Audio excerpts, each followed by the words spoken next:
अस्सलाम वालेकुम दोस्तों, शाहिद खुश वर्क यूट्यूब चैनल में तव्हां सभिनी दोस्तनि खे पहिरीं प्यारनि खे दिलि वारनि खे सिंधी भाउरनि खे ख़ुशि आमदीद। अॼु रिव्यू कंदासीं मेगा सोप सीरियल पंहिंजा बेरी, जंहिंजा अचण वारा एपिसोड ज़बरदस्त सनसनीखेज़ थियण वारा आहिनि। दोस्तों आउं कोशिशि कंदो आहियां सभ खां पहिरियां सुठी ऐं बहितरीनु अपडेट तव्हां ताईं पुॼायां ऐं मुंहिंजी इहा कोशिशि लगातार रहंदी आहे।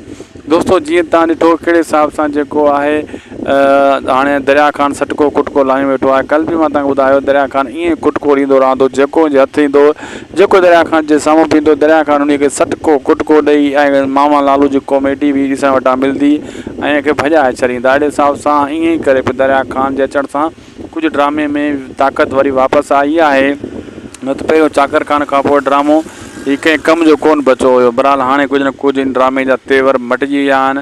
थी सघे थो अञा बि कंहिं हिकु अदाकार या ॿ अदाकार जी एंट्री थिए, उहो असांजी कोन थींदी, बाक़ी कंहिं ॿिए अदाकार जे मथां थिए अचण वारे एपिसोडनि में।